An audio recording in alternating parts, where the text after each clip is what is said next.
Case ஊன நானும் rowdy தான் அந்த ஊடால நீ வேணும் குறுக்கால வண்டியில் ஏறிக்கிட்டே போயிட்டுருக்குற. உன்னை நினைச்சா சிரிப்பாக இருக்குது. நான் அந்த அங்கே நிற்கிறேன், நான் இங்கே நிற்கிறேன். முதல்ல லிஃப்ட்டுக்கு போட்டிய, அது என்ன நேரத்தில் லிஃப்ட்டுக்கு இங்கே ஒரு ஷேடோ போட்டிருக்கிறேன், இங்கே போட்டேன், இங்கே பாதியை காணும். என்ன உன் கதை? என்ன அரை மெண்டலாக இருந்த நீ இப்போ முழு மெண்டலாகவே ஆயிட்டியா? இல்லை பைத்தியம் சுற்றிட்டு இருக்கிறியா? இல்லை என்ன அருண்குமார் கேஸ் வருது, அருண்குமார் கேஸில் வந்துட்டு கோர்ட்டில் வந்துட்டு மென்டலி வந்துட்டு எஃபெக்ட் ஆகிட்டேன் சார், அதனால மெடிக்கல் ரிப்போர்ட் எடுத்து வச்சுக்கிட்டு சுற்றிட்டு இருக்கிறியா? பிஞ்ச சட்டையும் லிப்டிக்கையும் வாயையும் பார்த்தாலே மனுஷங்களுக்கெல்லாம் வாமிட்டாக வருது. என்னாச்சு உன் லிப்டிக்கு? என்னாச்சு? நீ தான் உதட்டு வாய் ஊர்மிளாவாச்சே. உன் உதட்டு வாயில் அந்த லிப்டிக்கை பார்த்து அந்த ஷாடாவை பார்த்து அந்த எச்ஹெச்கான குரூப் வந்துட்டு பின்னாடியே ஃபாலோ பண்ணுவாங்களாச்சே. அதை என்னாடி ஆச்சு? லிஃப்டில் பாதியை காணும் வர அப்படின்லாம் ஏதாவது பயமுறுத்துற. சட்டையை பார்த்தா கிழிஞ்சிருக்குது. ஏன்னா அதை அடிச்சுட்டானே, இல்லை லாஸ்ட்டில் வந்துட்டு பணம் கொடுக்க முடியலன்னு உன்னை விரட்டி அனுப்பிட்டாங்களா? சட்டையை கிழிச்சு அனுப்பிட்டாங்கல்ல, பணத்தை கொடுத்து தான் விடுவேன், இல்லைன்னா உன்னை விட மாட்டேங்கல. ஐயோ அத்தாலாம் பைத்தியக்காரி அப்படின்னு நடிச்சு ஏதோ லாட்ஜில் பணம் கொடுக்காம தப்பிச்சு ஓடி வந்துட்டியா? அந்த கேஸ் மாதிரி தான் தெரியுது பார்த்தா. என்ன நடக்குது? தங்கியிருந்த லாட்ஜுக்கு பணம் கொடுக்கலையா? அது எங்கே ஹெச்ஹெச்சி வந்துட்டு ஹெச்ஹெச்சி குரூப்பெல்லாம் வந்துட்டு உன்னைய வந்துட்டு 6 மணி வரைக்கும் தேடி திரியிறாள். ஓடி நீ ஏன் பதறி திரியிற? உன்னை இப்போ யார் தேடுறா? முதல்ல நீயா சுற்றிக்கிட்டு நீயா வந்துக்கிட்டு என்ன சொல்கிற? நீ அவங்க தர்றாங்க இவங்க தர்றாங்கன்னு. நீ வந்து வாட்டர் மலன் திவாகருடைய அக்காவாச்சே. உன்னை யார் சீண்ட போகிறா? உன்னையெல்லாம் எவனும் சீண்ட போகிறதும் கிடையாது. என்ன அரை மெண்டலாக இருந்து நீ முழு மெண்டலாக என் விகேஸ் மேட்ரி பண்ணி அரை மெண்டலாக இருந்துட்டு முழு மெண்டலாக மாட்டியா? ஊடால நானும் ரவுடி தான் நீ வாட்டின வண்டியில் ஏற. எவ எந்த எஃபெக்ட் போட்டாலும் அதில் நான் தான் என் பங்களிப்பு செஞ்சேன். நான் தான் செத்தோட்டில் புலமாக கிடந்தேன். நான் தான் கல்யாணத்தில் மாப்பிள்ளையாக இருந்தேன். நான் தான் கல்யாணத்தில் தோழனாக இருந்தேன். எதுக்கு இந்த பகுமானம் உனக்கு? இந்த பகுமானத்தை பார்த்தா எனக்கு சிரிப்பாக வருது. ஒரு காலத்தில் நீ எப்படி இருந்த, இன்றைக்கி ஒன்றைய அடக்கி உடக்கி ஒன்றைய வந்து டம்மி பீஸாக்கி வாரவளுக்கு அறுத்துப்புறா, போகிறவளுக்கு அறுத்துப்புறா. உன் நிலைமை அப்படி. ஏன்னா நீ பண்ணி வச்ச பாவங்களுடைய பின்னணிகள் வந்து அப்படி இருக்கும்போது யார் என்ன சொல்கிறாங்கன்றது கூட ஒன்றுமே புரிய மாட்டேங்குதுன்னு நீ நினச்சிட்டு இருக்கிற. கடைசியில் பார்த்தா நீ மெண்டலாகி பைத்தியமாகி சட்டையை கிழிச்சிக்கிட்டு லிஃப்ட்டுக்கு போகிற பேரில் வந்து என்னென்னலாம் கூத்து பண்ணுறேன், குரலி வித்தையெல்லாம் பண்ணி காமிக்கிறேன். ஐயோ சாமி, என்ன அருண்குமார் கேஸில் தப்பிச்சுக்கலாம், பைத்தியக்கார கேஸ் போட்டுக்கலாம், மெடிக்கல் சர்டிஃபிகேட் எடுத்து வச்சுட்டு திரியிறியா? புரியலை. என்ன லாயர் 150 கோடி வச்சுருக்கேன்னு என்ன மறுபடியும் அந்த நீ எப்போ பார்த்தாலும் ஒரு லட்சம், ஒரு 10,000, ஒரு 2 லட்சம் சொல்ல மாட்டியே. எப்போ பாரு கோடிக்கணக்கு. அந்த மில்லியன் இருக்குது, இந்த மில்லியன் இருக்குது, பென்ஸ் கார் இருக்குது. அந்த பென்ஸ் காரை விற்றுட்டு இப்போ BMW வாங்க போகிறேன், அதை வாங்க போகிறேன், இதை வாங்க போகிறேன்னு உருட்டி பாவம் வந்து ஆம்லேட் போட்டு கொடுத்தது மட்டும்தான் மிச்சம். ஆம்லேட் போட்டு கொடுத்து டோக்கன் போட்டது மட்டும்தான் மிச்சம். வேறு என்னதான் பண்ணி கிழிச்சிருக்கிற உன் பாவா? சொல்லு பார்க்கலாம். என்ன வீக்கெஸ் மேட்ரு பண்ணி ஊடால நானும் இருக்கேன். பென்ஸ் காரில் போகிற நீன்னு இந்த சுசுக்கி கிளியரன்ஸில் அது போகிற போல இருக்குது. வண்டியை பார்த்தா அவ்வளோ சிரிப்பாக வருது. என்னடி அது? என்ன அது? கால் டாக்ஸியில் கால் பண்ணி புக் பண்ணிக்கிறியா? நேற்று வந்தது முந்தானத்து வந்து பார்த்துச்சுன்னா நீ போட்ட அந்த லைவில் பார்த்து அது ஒரு கால் டாக்ஸி. அந்த கால் டாக்ஸியில் பின்னாடியே அப்படியே நம்பர் தெரியுது. அந்த கால் டாக்ஸி கால் பண்ணிக்கல. அவங்க அங்கெல்லாம் சார் தங்கியிருந்தாங்கன்னாங்க. எனக்கு சிரிச்சு ஜீவன் இல்லை. அப்புறம் நான் சொல்லி சாரிங்க, இதை இன்ஃபார்ம் பண்ணிடாதீங்க அப்படின்னு சொல்லி நான் சொல்லிட்டு விட்டுட்டேன். என்னடி லைவ் போட்டால் வீடியோ போட்டால் அப்படியே மறைச்சிக்கிறாவா? எங்கே மறைச்சிக்கிட்டு அப்படியே 5 ஸ்டார் ஹோட்டல் இருக்கானே பிச்சைக்கார நான் 500 லாட்ஜில் தான் நின்றுடினு. அப்படி உண்மையை ஒத்துக்க. என்னுடைய பொருளாதாரம் இல்லை, வாழ்வாதாரம் இல்லை, அதனால 500 லாட்ஜில் தான் படுத்து கிடந்தேன், ஒரு இன்னும் ஷேரிங் பெட்டில் தான் படுத்து கிடந்தாலும் ஒத்துக்க. நீ வந்து நீ மட்டும் கிடையாதாமே, அதில் இன்னும் 2 பேர் கூட வந்தாங்களே இப்போ ஷேரிங் பெட்டாமது இரு. 500 லாட்ஜில் தான் தங்கி நிற்கிறேன். அப்போ தங்கி இருக்கும்போது நீ உனக்கு எதுக்கு இந்த பகமானம் கேட்குற? தெரியாமல் கேட்குறேன். எதுக்கு இந்த பகமானம் உனக்கு? பகமானம் பிடிச்சா உனக்கு என்ன நடக்குன்றது உனக்கு தெரியல. அதை என்னடி அடிக்கடி நான் வந்துட்டு செங்கல்பட்டு கேஸில் நீ ஃபேக்கா தூக்கி உள்ளே வச்சுட்டாங்க. செங்கல்பட்டு கேஸில் உன்னை ஃபேக்கா தூக்கி உள்ளே வச்சுட்டாங்க. செங்கல்பட்டு நீதிபதியோடைய கனவத்திற்கு தயவுசெய்து இந்த விகேஸ் மேட்ரு பண்ணி ஃப்ராடு இந்த பிள்ளைங்களை ஆண் பிள்ளைகளை வந்துட்டு என்ன விட்டு போகிற எடுத்து அதை கொண்டு போய் குரோமில் விற்க போனால், அதுக்கப்புறம் இந்த எஸ்டிஎஸ் கேஸில் வந்து பஸ்ஸில் கைது செய்யப்பட்ட இந்த குற்றவாளியாக வந்து அடையாளம் செய்யப்பட்ட நபர் வந்து பஸ்ஸில் இப்போ ரொம்பவே நீதிமன்ற காவலில் வந்து பஸ்ஸில் நீதிமன்றத்தில் வந்து பஸ்ஸில் எந்த ஒரு அடிப்படையில் அவங்களுக்கு பெயில் கொடுக்கப்பட்டுச்சோ அந்த பெயிலை வந்து பஸ்ஸில் மீறிட்டு இருக்கும்போது கண்டிப்பாக அந்த பெயிலை தூக்கி கேன்சல் பண்ணி திரும்ப மறுபடியும் உள்ளே தூக்கி போடுங்க. நிறைய பேருக்கு வந்து என்ன நிம்மதியாக இருக்கும். தமிழ்நாட்டுக்கே நிம்மதியாக இருக்குது. சிஎம் விஜய்க்கு வந்து நிம்மதியாக இருக்கும். இதுதான் உண்மையான ஃபேக்டரான விஷயம். இவளை ஒட்டிகன்ஸ் எல்லாம் இன்னும் மறுபடியும் பெண்களையும் குழந்தைகளையும் ஆண்களையும் ஒருத்தரையும் டார்கெட் பண்ணுவா. நீங்கள் சொல்கிற இப்போ வந்து பார்த்தீங்கன்னா இப்போ என்ன உடுப்பை பிச்சிருக்கிறாங்க, யாரும் லாட்ஜில் தங்கி நின்ற பணம் கொடுக்க முடியல, அதனால லாட்ஜுக்காரங்க வந்து அடித்து சட்டையை கிழிச்சிருக்கிறாங்க, வாயெல்லாம் அடித்து உடைச்சிருக்கிறாங்க, வாயெல்லாம் ரத்தம் கொட்டுது, வாயில் லிப்டிக் போட்டுக்கிற பேரில் வந்துட்டு அவை குரல் வித்தியெல்லாம் பண்ணுறான், என்னென்ன பண்ணுறான்னு தெரியல. நான் அங்கே நிற்பேன் இங்கே நிற்பேன். இப்போ திவ்யா கலச்சியில் அக்காவையோ மாறிட்டேன். திவ்யா கலச்சி எப்படியோ வந்து சம்மந்தம் இல்லாமல் பேசுவாளோ அதே மாதிரி இப்போ இவரை சம்மந்தம் இல்லாமல் பேச ஆரம்பிச்சிட்டேன். ஊர்மிளா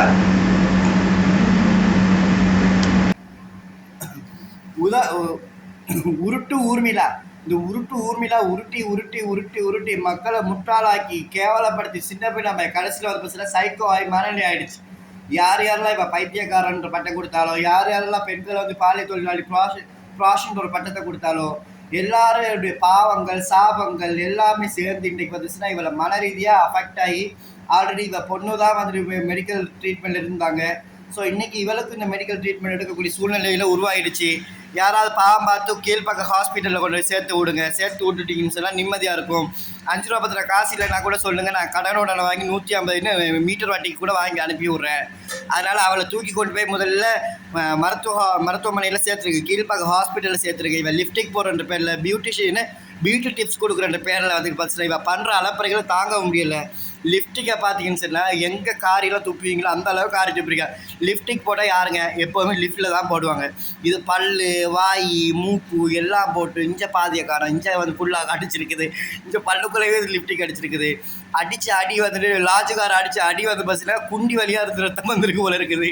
லாட்ஜுக்காரங்க லாட்ஜில் பணம் கொடுக்க வக்கில்ல, 500 லாட்ஜில் தங்கி இருந்துருக்குறா. இதில் ரீல் வேறு 5 ஸ்டார் ஹோட்டலில் படுத்தேன்னு சொல்லி அங்கே பார்த்தா அது சாதாரண ஒரு வீடு மாதிரி இருக்குது. அந்த வீடு அது லாட்ஜில் படுத்து கிடந்து லாட்ஜில் வந்து பணம் கொடுக்க முடியாமல் இப்போ ஓடி ஓடி ஓடி ஒளிஞ்சு கடைசியாக பார்த்தா, ஏய் நானும் ரவுடி தாண்டி, ஊடால வந்துடுவா, நானும் ரவுடி தாண்டி, நீங்கள் என்ன பண்ண முடியும், வாங்கடி என்னை பிடிச்சிங்கடி, என்ன பண்ண போகிறீங்கன்னு.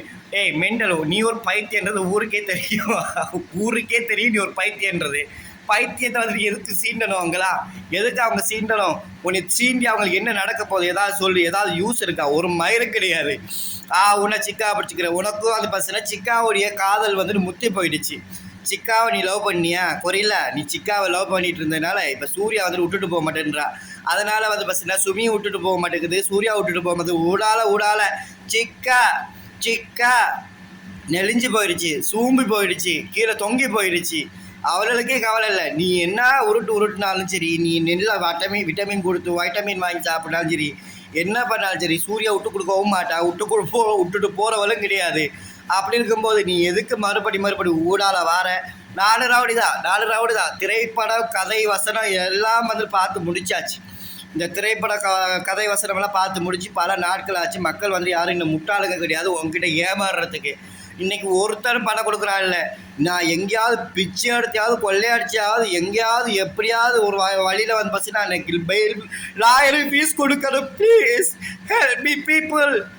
எஸ்எஸ்ஜி எச்சக்கலச்சி எல்லா பீப்புள் வாங்க, 3 எச்சக்கலச்சியும் வாங்க, வந்து எனக்கு வந்து நக்குங்க, கீழே வந்து அடிவாரத்தில் உட்காந்துக்கிட்டு வந்து அண்டர் கிரவுண்டில் வேலை பண்ணுங்க, சட்டத்தை வந்து ஏமாத்துங்க, காவல்துறை ஏமாத்துங்க. எனக்கு என்ன பண்ணுறது? நான் இப்போ மெடிக்கல் சர்டிஃபிகேட் எடுத்துகிட்டு பைத்தியக்கார சர்டிஃபிகேட் எடுத்து வச்சுக்கிட்டு கீழ்ப்பாக்கம் மேல்பாக்கமெல்லாம் சுற்றி திரியிறேன். அதனால் என்னை எப்போ வேணாலும் பிடிச்சிட்டு போவாங்க பயத்தில் நான் இப்போ மெடிக்கல் சர்டிஃபிகேட் வாங்கி வச்சுருக்கேன். முன்னாடி தான் மண்டையில் வந்து பிரைன் கேன்சரு, அப்புறம் வந்து கொண்டையில் கேன்சரு அப்படின்னு ஊரெல்லாம் ஏமாத்திட்டேன். இப்போ எல்லாருமே நாகப்பட்டினக்காரன் வந்துட்டான், கோயம்புத்தூர்காரன் வந்துட்டான், அப்புறம் சென்னைக்காரன் வந்துட்டான். என்னடி என்ன பாபாவுக்கு பெயில் எடுக்க முடியலையோ? சோழிங்கநல்லூர் ஸ்டேஷனில் கூப்பிட்டாங்களோ? காஞ்சிபுரம் சோழிங்கநல்லூர் ஸ்டேஷனில் கூப்பிட்டுருப்பாங்களே, சோழிங்கநல்லூர் ஸ்டேஷனில் கூப்பிட்டு உனக்கு சிறப்பு கவனிப்பாங்க கூடிய சீக்கிரம்.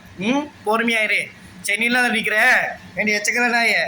நீ ஒன்றும் தீபாக்கெல்லாம் பாய்ந்து ஓடலை, நீ சம்சுதீனுக்கு பாய்ந்து ஓடி திரியிற மூதேவி. நீ சம்சுதீன்ற கேஸில் தப்பிச்சுக்கலாம். என்ன சம்சுதீன் என்ன புதுசாக கேஸுக்கெல்லாம் நம்ம என்ன பெயில் எடுத்தாச்சு, நம்ம வந்துட்டு டைம் போட்டாச்சு, என்ன ஹியரிங் போட்டிருக்கோம், ஹியரிங்கை வந்து பார்த்துக்கலாம். புதுசாக கேஸ் வந்தால் மறுபடியும் ஃபார்மல் அரெஸ்ட் பண்ணுவாங்களே, ஃபார்மல் அரெஸ்ட் பண்ண அதை மறுபடியும் ஜெயிலுக்கு போகணுமே, எனக்கு ஜெயிலுக்கு போய் ஏழாதுன்னு அப்படின்றதுனால நீ மென்டல் வந்து சைக்காலஜி இல்லை மச்சான் சாப்பாடு வாங்கின்னு ஒரு 2 நிமிஷத்து வீடியோ தான். மென்டலி வந்துட்டு மென்டலி எஃபெக்ட் ஆகிட்டேன், பைத்தியக்கார கேஸ் ஆகிடுச்சு அப்படின்னு சொல்லி நீ உனக்கு மெடிக்கல் சர்டிஃபிகேட் எடுத்துக்கிட்டு நீ ஊரெல்லாம் ஏமாத்தலாம் நீ நினச்சாலும் ஒன்றுமே அம்மா ஜல்லிக்கு பிரயோசனம் கிடையாதுன்றது தான் உண்மையான ஒரு விஷயம். நீ உட்காந்துக்கிட்டு நான் வந்துட்டு செங்கல்பட்டு கேஸில் என்ன தீபாவை செங்கல்பட்டு கேஸில் தூக்க முடியா? முதல்ல நீ ஒன்றையே காப்பாற்றிக்க. அதுக்கப்புறம் அடுத்தவள்கிட்ட போய்த்துக்கலாம். நீ எல்லாம் வந்து யார்கிட்டயா வழியில் வந்தீங்கன்னா என்ன வழியில் வந்தீங்கன்னு சொன்னால் நீங்களாம் வந்துட்டு வாண்டட வண்டியில் ஏறி போயிட்டு சுடுகாடாக இருந்தாலும் நான் தான் புடமாக இருக்கணும், கல்யாணம் கூட இருந்தாலும் நான் தான் மாப்பிள்ளையாக இருக்கணும், எல்லாத்துலேயும் நான் தான் பண்ணினேன், அதை பண்ணினேன், இதை பண்ணினேன், புடுங்கினேன், லொட்டு ஆரம்பித்தேன், லொசுக்கு ஆரம்பித்தேன் அப்படின்னு சொல்லிக்கிட்டு ஊரை ஏமாற்றிக்கிட்டு அங்கே இங்கே மக்களை ஏமாற்றிக்கிட்டு இன்னமும் மக்களை முட்டாளாக்களை நீ நினச்சிக்கிட்டே இருந்தேன்னு சொன்னால் நீ தான் முட்டாளை தவிர இந்த மக்கள் யாருமே முட்டாளுங்க கிடையாது. மக்கள் வந்துட்டு எப்போவுமே எல்லாருமே விழிப்புணர்வோடு எப்போவுமே செயற்பட்டு இருக்கிறாங்கன்றதான் உண்மையான ஒரு ஆணித்தரமான ஒரு விஷயம். காப்பாற்றிக்க பாவாவை ஆம்லெட் பாவா காப்பாற்று. ஆம்லெட் பாவா காப்பாற்றிக்கிட்டியா? முதல்ல ஒன்றையே காப்பாற்றிக்க. அது என்ன வந்து நான் இன்னைக்கு சென்னையில் நிற்பேன், நாளைக்கு பாண்டிச்சேரியில் நிற்பேன், நாளை அன்னைக்கு ஜிஹெச்சில் அட்மிட் ஆயிடுவேன், நாளை அன்னைக்கு அதுக்கு மறுநாள் வந்து பார்த்தீங்கன்னா கீழ்ப்பாக்கத்தில் பைத்தியம்னு நான் வந்து அட்மிட் ஆயிடுவேன். அப்படியா? பைத்தியத்தை எப்படி தெளிய வைக்கின்றது தெரியும். முதல்ல லாஸ்ட்டில் பணம் கொடுக்கலையா?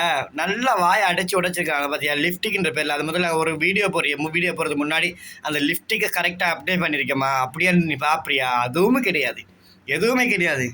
ஏன்னா இப்போ நீ திவ்யா கலர்ஜி வேர்சன் 2 மாறிட்ட. உனக்கு சிக்கந்தர் கிடைக்க மாட்டாரு. சிக்கந்தர் இல்லாதனால உனக்கு மன அழுத்தமாகி பைத்தியமாயிட்ட நீனு.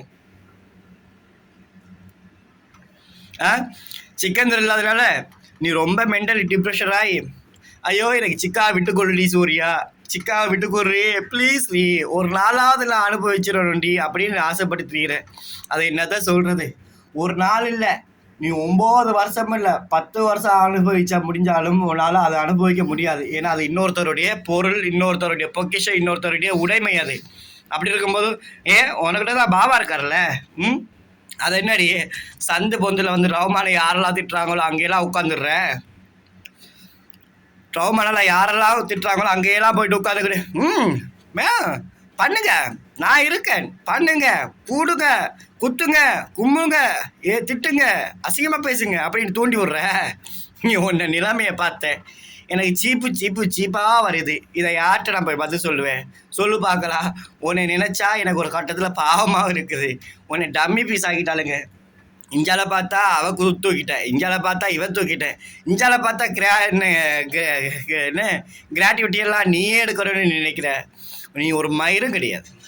அவங்க தான் கிளியராக சொல்லிட்டாங்கல்ல, அவங்களால முடிஞ்சது அவங்க என்னென்ன பண்ண முடியுமோ அவங்க பண்ணியிருக்கிறாங்க. சட்டப்படி வந்து வெளியில் வந்திருக்கிறாங்க. அவங்க இல்லீகலாக வர கிடையாது. லீகலாக வந்துட்டு என்ன முடியுமோ அந்த கேஸுடைய தன்மை காமிச்சு வெளியில் வந்திருக்கிறாங்க. சம்மந்தப்பட்ட கம்ப்ளைண்ட் கொடுக்கப்பட்டவங்க கம்ப்ளைண்ட் ஆனவங்களும் பார்த்துக்க போகிறாங்க. இடையில் நீ ஊடால முதல்ல உன் கேஸை பார்க்குறது. நீ வந்துட்டு நீ சீன் போடாத. ஒன்னே நீ தற்பாதுகாத்துக்கிறதுக்காக நீ போராடிட்டுருக்க, ஓடிட்டுருக்க, லாயருக்கு கொடுக்குறது ஃபீஸ் இல்லாமல் நீ பதறி திரிட்டுருக்குற. முன்னாடி தான் உன்னோடைய வீட்டோட வேலைக்காரர் ஜக்ரியா இருந்தான். அந்த ஜக்ரியாவுக்கு வந்துட்டு நீ என்ன வேலை பார்த்த? சரக்கு வாங்கி கொடுத்தேன். அப்புறம் வந்துட்டு என்ன சொன்ன என்ன தொழில்? நீ தான் பானா வேணான்றவ, பானை தேனாவ. நீ என்ன செய்வ? பானா கழிப்பேன் அப்படி இல்லையா, கூணா பண்ணி கழிப்பேன் அப்படின்னுவ. அதனால் மக்கள் எல்லாரும் ரொம்ப ரொம்ப இதாக இருக்குது. காமக்கிழவி ஓடி ஒளிகிற நீ காமக்கிழவி, நீ ஓடி ஒளிஞ்சு என்ன தான் பண்ண போகிறேன், என்ன தான் செய்ய போகிறேன் நானும் பார்க்கணுன்னு ஆசையாக இருக்குது. என்ன என் கிரகம், எனக்கு ஏன் கடையில் மட்டும்தான் நீ அப்படி மனநிலை பாதிக்கப்பட்ட மாதிரி தெரியுறியா? இல்லை ஒட்டுமொத்த மக்களுக்குமே நீ மனநிலை பாதிக்கப்பட்டு என்ன ரோட்டில் பிச்சை எடுத்துக்கிட்டு தெரியுறியான்றது தெரியலை. ஒரு காலத்தில் பென்ஸ் காரில் சுற்றி தெரிஞ்சேன். இப்போ என்ன கார்? ஏசியே இல்லாத காரில் சுற்றி திரிகிற போல இருக்கு. கோடிபதி 150 கோடி ஓடி ஒளிஞ்சிக்கிட்டு இருக்குது. நீ எங்கே ஓடினாலும் சரி, நீ ஏன் அங்கே என்ன பாண்டிச்சேரிக்கு போகிறேன்னா பாண்டிச்சேரி கேஸுக்கு நீ ஓடித்தாகணும், சைமச்சி தாகணும், அதனால் ஓடிட்டு திரிகிற. சென்னைக்கு நீ மறுபடி வந்து ஆகணும். ஏன்னா சென்னைக்கு உனக்கு கால அவகாசம் இருக்குது. நீ உனக்கும் வந்துட்டு பார்த்தீங்கன்னா எஸ்டிஎஸ் கேஸ் வந்து மறுபடி வருது இல்லை, அதனால் நீ வந்துட்டு செங்கல்பட்டுக்கு நீ வந்து தான் ஆகணும். நீ வருவ, மக்களும் பார்க்கத்தான் போகிறாங்க. நான் இப்போ சேலஞ்ச் பண்ணுறேன், கூடிய சீக்கிரம் இன்னொரு மாதத்துக்குள்ளே நீ 3 வருஷம் ஜெயிலுக்கு போகிறதுக்கு முன்னாடி நீ என்ன செய்வேன்னு சொன்னால் மென்டலி அஃபெக்டட்னு ஒரு மெடிக்கல் சர்டிஃபிகேட்டை வாங்கி எடுத்துக்கிட்டு நீ வந்துட்டு கண்டிப்பாக மனநலம் பாதிக்கப்படுற பேரில் நீ வெளியில் சுற்றுவ. அது நிச்சயம் நடக்கும். இது நான் இப்போ சொல்கிறேன், சேலஞ்ச் பண்ணி சொல்கிறேன். இந்த எச்சக்கலை பச்சைக்கலை அந்த டீமுக்கு யார் யாரெல்லாம் வந்து சப்போர்ட் பண்ணிட்டு இருக்கிறீங்களோ அத்தனை சப்போர்ட்டர்ஸுக்குமே கீழே வாங்க, வந்து கமெண்டில் வந்து கூட உங்களுடைய ஆதகத்தை கொட்டி தெளிங்க. உங்கள் மேடம் உண்மையிலே பைத்தியம் ஆகிட்டாங்களா, இல்லை இப்போ தான் பைத்தியமாக ஆரம்பிச்சிருக்கிறாங்களா, எப்போ இவங்க சிக்காவை அடைவாங்க, சிக்கா வந்துட்டு இவருக்கு கிடைப்பாரா கிடைக்க மாட்டாரா என்ற போராட்டம் வந்துட்டு பெருசாக தொடர்ந்துட்டு இருக்குது. சிக்காவோட வாழ்ந்தால் உன்னோடு சிக்கா மட்டுமே வாழுவேன், இல்லைன்னா மண்ணோடு பென்ஸ்காருக்குள்ளே குசு விட்டே சாவுவேன், உள்ளமே உனக்கு தான் உசுரே எனக்கு தான் அப்படின்னு பாட்டு பாடி தெரியுது. பொடி பொடி புண்ணாக்கு போடாத தப்பு கணக்கு அப்படின்னு அங்கே அந்த மனுஷன் பாடுது. உன் நிலைமையை பார்த்து எனக்கு சிரிப்பா இருக்குது. ஒரு காலத்துல நீ எப்படியெல்லாம் இருந்த, இன்னைக்கு உன்னை டம்மியாக்கி கம்மியாக்கி கீழே உட்கார வச்சு உன்னை லாட கட்டி உன்னை லட்டி விட்டு வாயிலே குத்திட்டாங்க. மக்களே நீங்களே சொல்லுங்க, மக்களே நீங்களே சொல்லுங்க பார்க்கலாம். நான் ஒன்றும் சொல்லலைப்பா, நீங்களே சொல்லுங்க பார்க்கலாம். பார்வையாளரோட கண்ணில் வந்து தெரிஞ்சதுன்னா கண்டிப்பாக வந்து தெரிய போகுது. ஸோ அதனால தான் உங்களுடைய கையிலையும் உங்களோட பாயிண்ட் ஆஃப் வியூ நான் கொடுத்துட்டேன். நீங்களே வந்துட்டு பதில் சொல்லுங்கள். நான் என்னத்தை செய்ய முடியும், நீங்களே பதில் சொல்லி முடிக்க பார்ப்போம். இவன் தள்ளுன்னு தள்ளுறாதான். தள்ளுன்னு தள்ளுறாதான். கடைசியில் வந்து பார்த்தீங்கன்னா இவன் எதுக்காக வந்து ஓடி திரியிறான்னா, இவருடைய இருக்கிற கேசஸில் வந்து பார்த்தீங்கன்னா அந்த ஸ்டேஷனுக்கு இந்த ஸ்டேஷனுக்கு வர சொல்லி சைன் போட சொல்லிட்டு இருக்கிறாங்க. அதனால ஓடிட்டு திரியிறான். ஸோ இதில் வந்து பார்த்தீங்கன்னா சத்யா வச்சு ஒரு பிரேம் அங்கே பார்த்தா அது வந்து சொதப்பிடுச்சு. கடைசியில் வந்து சிக்காவை வந்துட்டு அடையணும்னு நினைச்சா சிக்கா வந்துட்டு விட்டு கொடுக்க முடியாமல் சூர்யா வந்துட்டு பிடிச்சிக்கிட்டே இருக்கிறா. அதனால வந்து பார்த்தீங்கன்னா என்ன சூர்யா உள்ளதை அள்ளிட்டா சிக்கா வந்து ஈஸியாக வந்து அடைஞ்சிடலாம் அப்படின்னு சொல்லி ஒரு பிளானில் இருக்கிறா. அதுதான் உண்மையான ஒரு விஷயம். இந்த காதலை வளர்க்குறதுக்கு வந்திருக்கு பாருங்க 60 வயசு கிழவி, 65 வயசு கிழவி வந்துட்டு பார்த்தீங்கன்னா அது லாட்ஜில் பணம் கொடுக்க முடியலன்னு பல்ல உடச்சி அனுப்பியிருக்கிறாங்க. இதுக்கு மேலே நான் என்ன சொல்கிறதுக்கு இருக்குது. லாட்ஜில் பணம் கொடுக்க முடியல, 500 ரூபா பணம் கொடுக்க முடியாமல் ஜிபேயில் தான் சார் இருக்குது அப்படின்னு. அங்கே பார்த்தா ஜிபேயில் 1 ரூபா பைசா கூட கிடையாதா. எல்லாட்டையும் கால் பண்ணி கேட்டுருக்கிறா. யார் என்ன மக்கள் பார்வை ஆர்மிக்கிட்டேயும் கால் பண்ணி கேட்டுருக்கிறா. அவள் தான் படி மூதவி உனக்கிட்டலாம் பணம் கொடுக்கணுமா நான் ஓடி போயிடு அப்படின்னு அவள் விரட்டி அனுப்பிவிட்டா. அவள் வந்துட்டு என்ன ஆர்மி அப்படின்னு வருவா இன்னொருத்தி அவகிட்ட போய் கேட்டிருக்கா. அவள் சொல்லிக்க, இதுக்கு மேலே எனக்கு பணம்லாம் கிடையாது, நீ என் பர்ஸும் காலி பண்ணிட்ட, என் பேங்க் பேலன்ஸும் காலி பண்ணிட்டா, ஓடி போயிடு அப்படின்னு இருக்கா. நீ வந்து பெரிய இன்னும் மேக்கப் ஆர்டிஸ்ட் நீ வாட்டர்மெலன் அக்காவாட தான் மிச்சம். திவாகர் 2 வெர்ஷன் வந்து வரப்போகுது கூடிய சீக்கிரம். வா 23ஆம் தேதி அருண்குமார் கேஸுக்கு பாருல, வா அருண்குமார் கேஸில் என்னென்ன திருப்பங்கள் நடக்க போகுதுன்னு மட்டும் பாரு. நீ அருண்குமாரே நீ மிரட்டுறியா, அருண்குமாரோட ஃபேமிலி மிரட்டுறியா, அருண்குமாருக்கு உயிரச்சுறுத்தல் பண்ணுறியா, அருண்குமாரை வந்து காப்பாற்றுறதுக்கு பஸ்ஸில் நீதித்துறை இருக்குது, காவல்துறை இருக்குது, கண்டிப்பாக வந்துச்சுன்னா போலீஸ் ப்ரொடக்ஷன் வந்து கண்டிப்பாக அவங்க வாங்குவாங்க. நீ ஒன்றுமே கவலைப்படாத, நீ மூடிக்கிட்டே உன் டோக்கன் வேணுமா அந்த டோக்கனை முடிக்க. நீ முதல்ல உனக்கு லாயருக்கு நீ ஃபீஸ் அரேஞ்ச் பண்ணு. நீ 1 கோடி ரூபா முதல்ல 1 லட்சம் 2 லட்சம் வந்துச்சு, அப்போலாம் நான் ஒன்றும் பண்ண முடியல, இப்போ 1 கோடி ரூபா வருது. நீ 1 கோடி ரூபா வந்தால் நீ பண்ணிக்க தப்பிச்சிக்க பார்த்துக்கலாம். இந்த கேஸில் நீ தப்பிச்சுக்கிட்டீங்கன்னா நீ தான் பெரிய டான் டபக்குன்னு நான் சொல்லிக்கிறேன். நான் இப்பயும் சொல்கிறேன், ஒன்றும் இல்லை, சிம்பிள். மக்கள்கிட்ட சிம்பிளாக சொல்கிறேன். இவன் என்னன்னு சொன்னால் நிச்சயம் வந்துட்டு இவன் தப்பிக்கிறதுக்கு வழிமுறை தேடுறான். ஆனால் வழிமுறை யாருமே வந்துட்டு கொடுக்குறது கிடையாது. ஏன்னா மக்கள் எல்லாருக்குமே தெரிஞ்சு போச்சு. இவன் வந்து பெரிய 1 நம்பர் டுபாக்கூர் அப்படின்னு சொல்லி மக்கள் தெரிஞ்சு போயிடுச்சு. அதனால மக்கள் யாருமே பணம் கொடுக்க மாட்டாங்க. இந்த கேஸுக்கும் கண்டிப்பாக வருவாள்ல, வரும்போது லட்டியை விட்டு வாங்கி வச்சு ஆட்டுவாங்க. வெயிட் பண்ணுங்கள்.